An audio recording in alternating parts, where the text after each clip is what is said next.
ನಮಸ್ತೆ, welcome to my kitchen. So ಇವತ್ತಿನ mini ವ್ಲಾಗಲ್ಲಿ ನಾನು ತೋರಿಸ್ತಾ ಇರೋದು ಮಿಲ್ಲೆಟ್ಸ್ ಇಂದ ಮಾಡುವಂತಹ ರಸಮ್ ರೈಸ್ನ. ಸೊ ಮಿಲ್ಲೆಟ್ಸ್ ರಸಮ್ ರೈಸ್, ಇದಕ್ಕೆ ನಾವು ಯೂಸ್ ಮಾಡ್ಕೋತಾ ಇರುವಂತಹದ್ದು ಮಸಾಲಾ ಮನೆ ರಸಮ್ ಪೌಡರ್ನ. ಸೊ ಏನೇನು ಬೇಕು ಅಂತೆಲ್ಲ ನಾನು ಹೋಗ್ತಾ ಹೇಳ್ತಾ ಹೋಗ್ತೀನಿ. ಎಲ್ಲ ರೆಡಿ ಮಾಡ್ಕೊಂಡಿದ್ದೀನಿ ಆ್ಯಕ್ಚುಲಿ ನಾನು. ಸೊ ತುಂಬ ಈಸಿಯಾಗಿ ಆಗುತ್ತೆ. ಸೊ ನಾನು ಒಂದು ಸ್ಕೂಪ್ ಮಿಲ್ಲೆಟ್ಸ್ನ ವಾಶ್ ಮಾಡಿ ಆ್ಯಂಡ್ ಓವರ್ ನೈಟ್ ಸೋಕ್ ಮಾಡಿ ಇಟ್ಕೊಂಡಿದ್ದೀನಿ ನಾನು. ಒಂದು 4 hours ನೆಂದರೆ ಚೆನ್ನಾಗಾಗುತ್ತೆ. ಆ್ಯಂಡ್ ಹಾಫ್ ಸ್ಕೂಪ್ ತೊಗರಿ ಬೇಳೆನ ನಾನು ಸೆಮಿ ಕುಕ್ ಮಾಡಿ ನೀರಲ್ಲಿ ಬಾಯ್ಲ್ ಮಾಡಿ ಅದನ್ನ ನೊರೆ ಎಲ್ಲ ತೆಗೆದು ಮತ್ತೆ ಇಟ್ಕೊಂಡಿದ್ದೀನಿ ಇದನ್ನ. ಬಿಕಾಸ್ ಅದು ನೊರೆ ಹೋದ್ರೆ ಕಾಲು ನೋವು ಮಂಡಿ ನೋವು ಬರಲ್ಲ ಅಂತ. ಕುಕ್ಕರ್ಗೆ ನಾನು ಎಣ್ಣೆನ ಹಾಕೋತೀನಿ ಸ್ವಲ್ಪ. ಸೊ ಎಣ್ಣೆ ಕಾಲಿದೆ, ಸಾಸಿವೆ ಹಾಕ್ತೀನಿ, ಜೀರಿಗೆ. ನಾನು ಹಸಿಮೆಣಸಿನ್ಕಾಯಿ 1 ಆ್ಯಂಡ್ ಒಣಮೆಣಸಿನ್ಕಾಯಿ 2 ಸುಮ್ಮನೆ ಟೇಸ್ಟ್ ತಗೊಂಡಿದ್ದೀನಿ. ಸ್ವಲ್ಪ ಹಿಂಗು, ಒಂದು 8 ರಿಂದ 10 ಮೆಣಸು ಮತ್ತೆ ಒಂದು 10 ರಿಂದ 12 ಬೆಳ್ಳುಳ್ಳಿನ ನಾನು ಫುಲ್ ಜಜ್ಜಿ ಒಂಥರ ಕ್ರಶ್ ಮಾಡಿ ಇಟ್ಕೊಂಡಿದ್ದೀನಿ. ಅದನ್ನ ಹಾಕೊಳ್ಳೋಣ.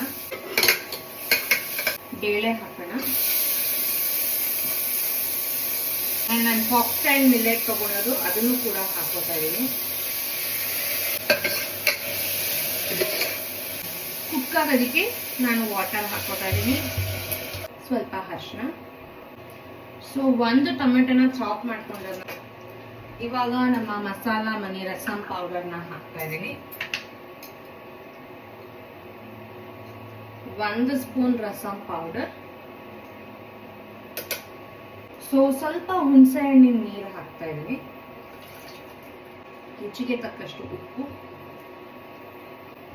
ಸೊ ಈಗ ಲಿಡ್ ಕ್ಲೋಸ್ ಮಾಡ್ತಾ ಇದ್ದೀನಿ. ಸೊ ಈಗ ಕುಕ್ಕರ್ ತಣ್ಣಗಾಗಿದೆ, ಇದನ್ನ ತೆಗೆದು ನೋಡೋಣ ಬನ್ನಿ.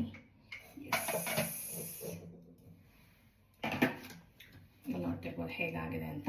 ಸೊ ನೀರಾಗೆ ಆಗಿದೆ. ನಿಮಗೆ ಇನ್ನೊಂಚೂರು ನೀರು ಬೇಕು ಅಂದರೆ ಹಾಕೋಬಹುದು. ಸೊ ಇದಕ್ಕೆ ನಾನು ಸ್ವಲ್ಪ ತುಪ್ಪ ಹಾಕೋತೀನಿ.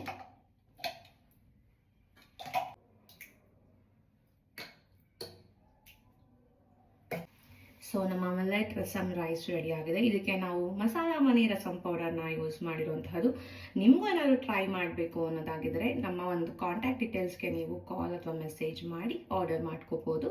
So see you in the next vlog. Bye bye.